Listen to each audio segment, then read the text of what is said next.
Hey, Coach Wheeler here, and today I want to share with you a brand new concept, something I've designed myself from the mind of Coach Wheeler, and it is safe harm. What is safe harm, Coach Wheeler? It doesn't logically make sense. How can you safely harm yourself? Well, it was born out of the idea from self-harm. You know, self-harm, suicide, things that are destructive come up every single day in my practice. I mean, the amount of young girls that are self-harming, suicide is one of the biggest killers in men under the age of 45 or 50. Can't remember the stats. I think it's something like every 90 minutes a man takes his own life. That's not to mention the women, the silent stories we don't hear. And it's a tragedy. It's something I'm passionate about. One of the main reasons I got into being a life coach and helping people, and one of the reasons I speak is to help people understand their mental health, put together a mental fitness plan and develop their emotional wealth to become the best versions of themselves. But I'm hearing some of you say, well, where did it come from, Coach Wheeler? Where was the inspiration? Well, let me tell you. Me and my wife were talking about all the foundational skills that you need or that you have to become a good life coach. You know, and we often challenge us. I often challenge myself, and my wife is a great barometer for me being the best version of myself. What am I doing right? What am I doing wrong? What can I improve on? And we were sort of going through the skills and the knowledge that I have and giving ourselves some little ticks. And there's some areas that you want to improve on. And I was talking about self-harm and suicide, safeguarding, and different things, the different qualifications I've done, and maybe where do I go next?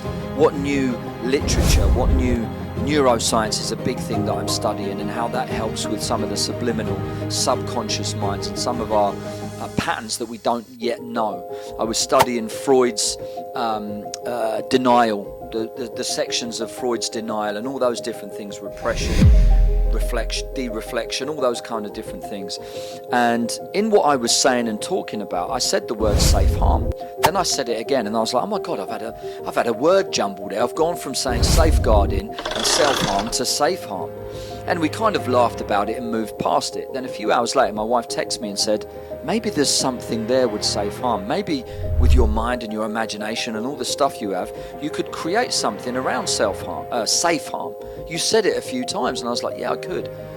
It sparked a catalyst inside me that just, boom, my imagination, my creativity, my passion exploded. I love what I do. I love being a coach. I love helping my clients. And I love speaking about, when I do my speeches, talking about mental health, mental fitness, emotional wealth, and how that all links together through anxiety, overthinking, depression, self-harming, all of those different things. And I've developed a system, safe harm versus self-harm. Safe harm versus self-harm. Now, self-harm we all know about. Cutting, scratching, pinching, burning, overeating, pornography, gambling, fighting, dangerous activities, drug abuse, drinking too much, not taking care of ourselves. And generally it's because we're running away from something that we're scared of, something that we fear, something we can't face, some repressed trauma from our past, some abuse from our past, maybe a situation we're currently struggling with and we need help. And sometimes people, sadly, will revert to self-harm to try and numb the pain or bring them back to some sort of feeling because they feel numb. I mean, when you study it, there's so much. It's terrible what people suffer with, and I'm passionate about helping people with that. And one of the things I've designed is safe harm. Now you might think, well, how does that work, Coach Wheeler? Explain to us. Because logically, safe harm doesn't make sense. Well, of course it doesn't. But there's things that are difficult to do, that are challenges, things that we have to push ourselves through to get to the benefit. You know, when you start at the gym, you feel weak, but you're actually making yourself stronger. When you study, at first you feel dumb, but you're actually becoming more intelligent from the new things you're learning. And that's where safe harm comes in. You're pushing yourself through those barriers, those challenges. The painful experience of learning something new is a little bit harmful, it's a little bit distressing, it's a little bit difficult, but then when you get on the other side of it, it opens up this whole new world. You know, reading, walking, fasting, cold plunges are difficult, cold showers I take in the morning are horrible, but they benefit you. You know, starting a new business, starting a hobby, learning a new language, doing jiu-jitsu, weightlifting, learning to ride a horse, doing a new sport, doing a hobby with friends, that community, that growth. On the other side of that difficulty is a better version of you.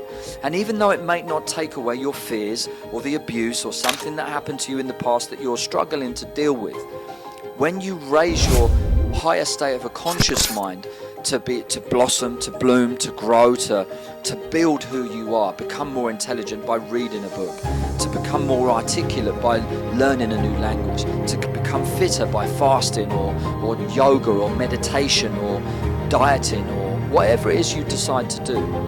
The higher state of your conscious mind, the better version of you, wants better things because you become better. You think, hang on, I've actually achieved this. You start to trust yourself. That experience brings you confidence. Confidence boosts your self-esteem. And it snowballs that this safe harm becomes things that you become addicted to. I encourage facing challenges. I encourage difficult times because through suffering is salvation, as they say. And self-harm, safe harm, I almost can't help saying it, safe harm brings you positive rewards. When you start that business, you might do things you never thought possible. You learn a new language, you can visit a new country, and you're the one that people turn to. Your confidence blossoms. You bloom into the best version of you. And they say you're only destined to become the person you decide to be. Do you choose negative or do you choose positive? Do you try and channel your energy into something that might take away the pain or numb the pain or take you away from it a little while, or say, do you know what, I'm going to face it, I'm going to safe harm, I'm going to do something that's difficult, because on the other side of that is the best version of me. And when you get there to that place, the best version of you will then face your fears. Say, that thing that's been bothering me with my parents, with my boss, with the job that I'm unhappy with a relationship that's not working, or something in my life I know I need to change. Now I'm a better version of myself. I know I can achieve more. And safe harm has pushed me to believe in the best version of me. And I'm going to go out there and face that thing I was scared to face. Working with, as a therapist, counselor, coach, whatever you want to call me, my clients need me to help them open that up to them. But it's not me that does the work. I don't need to change your mind. What I do is I put the seeds in your mind, the seeds in your garden. You go away and you water it, you nurture it, you prune it, and you help it grow. You do the work. I just help you get there. And safe harm is one of those things. And I'm putting together a poster and some artwork around it and some literature that I've created for you to learn how safe harm can be something positive. Self-harm we know is destructive. I'm fighting hard to, the people that I'm working with that are struggling with those things, I want them to be the best version of themselves. And the only way they can do that is to push them through some things that are challenging. Face your fear, do things you're scared of, and take risks. If you risk nothing, you risk everything. A ship is safe in the harbor, but that's not what it's designed to do. So go out there, people, live your life. Be the best version of you. Be the version you want. The best version of you wants the best for the best of you. And that's what this post is about.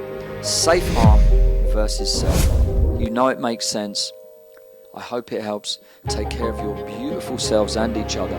Safe harm is king. I love you all. Peace.